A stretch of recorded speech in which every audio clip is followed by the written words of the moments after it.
सुप्रभातम बच्चों। बुद्धि इंद्रियाणि पंचेषां श्रोत्रादीनि अनुपूर्वशः कर्मेन्द्रियाणि पंच एषां पायुवादीनि प्रचक्षते। पिछले वीडियो में हमने जितेंद्रिय के लक्षण क्या होते हैं और इंद्रियां कितनी होती है इसके बारे में पढ़ा। पुनः ज्ञानेंद्रियां और कर्मेंद्रियां के भेद क्या क्या है मनु ने इस मंत्र में यही बताया है। इनमें श्रोत्र आदि क्रमशः 5 ज्ञानेंद्रियां हैं और पायु आदि 5 कर्मेंद्रियां हैं। इस प्रकार ज्ञानेंद्रियां और कर्मेंद्रियां, जो ज्ञानेंद्रियां हैं श्रोत्री, त्वक, चक्षु, रसना, घ्राण, ये सभी प्राणी, इनसे क्रमशः शब्द, स्पर्श, रूप, रस और गंध इन विषयों का ज्ञान प्राप्त करता है। अर्थात श्रोत्र से शब्द सुनता है, त्वक यानी त्वचा से स्पर्श करता है, चक्षु यानी आँखों से रूप देखता है, रसना यानी जिह्वा से रस लेता है और घ्राण यानी नासिका इससे गंध को सूंघता है।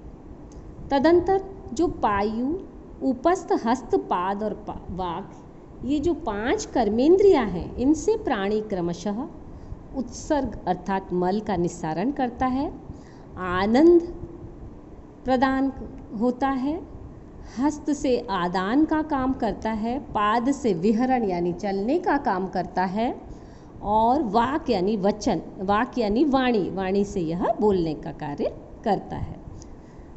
इसी प्रकार जो 11वीं इंद्रिय है मन, जिसको उभयेंद्रिय माना जाता है कि जो कर्म भी करती है और ज्ञान भी कराती है, इसके लिए मनु ने कहा है एकादशम मनोज्ञेयम स्वगुणेन उभय आत्मकम यस्मिन इंजिते जीता वेतौ भवतः पंचकौ गणौ। अर्थात अपने गुण के कारण यह जो उभयात्मक एकादशम मनः है, यह उभयात्मक जो 11वीं इंद्रिय है मन, उसको जानना चाहिए। यस्मिन जीते एतौ पंचकौ, जिसके जीत लेने पर ये दोनों 5 का जो समूह है, गणों अर्थात समूह, वह समुदाय जीतो भवेत, जीत लिए जाते हैं। अर्थात मन के निर्देश अनुसार ही श्रोत्री, ज्ञान आदि जो इंद्रियां हैं, वाक आदि जो कर्मेंद्रियां हैं, वो अपने विषय में प्रवृत्त होती है। मन की इसी विशेषता के कारण इसे उभयात्मक कहा गया है। अर्थात मन ज्ञान भी कराता है और कर्म भी करता है। तो 10 इंद्रियां पर उसके साथ मन अगर मिला दे तो इंद्रियों की संख्या 11 हो जाती है।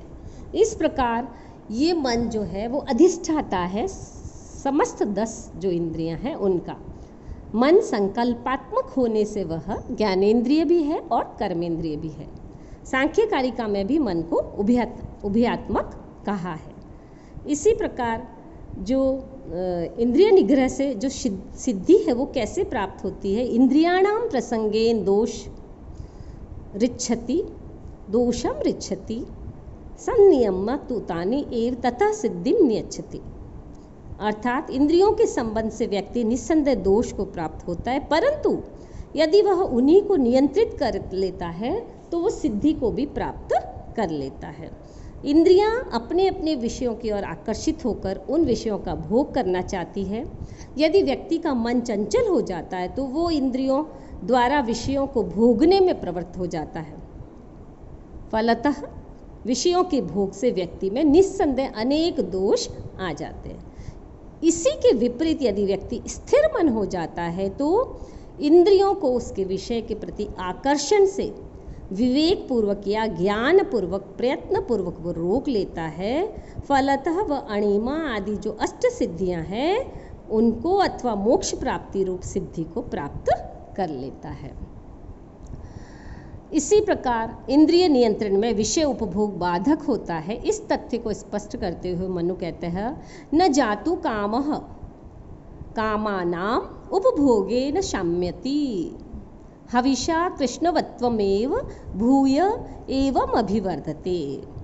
अर्थात कामानाम उपभोगेन कामः जातु न शाम्यति। कामनाओं के उपभोग से इच्छा कभी भी शांत नहीं होती है। और हविषा कृष्ण वर्तमा, परंतु हवि के द्वारा इव भूयः अभिवर्धते। कृष्ण वर्तमा मतलब अग्नि, अग्नि के समान और भी अधिक बढ़ती है।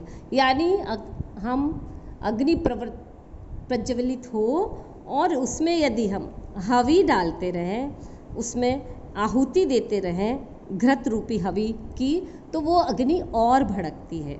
तो महर्षि मनु कहते हैं कि इंद्रियां कभी भी उनके विषयों का उपभोग करने से तृप्त नहीं होती है।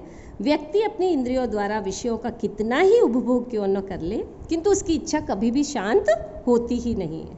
इसी प्रकार अभिलषित भोगों को भोग लेने पर भी भोगों की कामना सदैव बनी ही रहती है। जिस प्रकार अग्नि में घृत रूप हवि डालने से वह और भी अधिक बढ़ती रहती है, उसी प्रकार विषयों का उपभोग भी विषयों के और भी अधिक उपभोग की लालसा को बढ़ाता है। इसलिए विद्वानों को अपनी इंद्रियों को संयमित करना चाहिए। इंद्रियों द्वारा विषयों का अति उपभोग करने पर व्यक्ति भोगों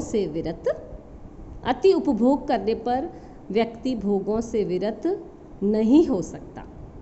कामनाओं की उपमा अग्नि से दी है, इसलिए यहाँ पर उपमा का चमत्कारिक प्रदर्शन है। विष्णु पुराण में कहा है कि संसार के सभी भोगों को एक व्यक्ति के लिए सारे भोग अपर्याप्त है। अभिवर्धते में अभि उपसर्ग, वृद्ध धातु और लट लकार प्रथम पुरुष एक वचन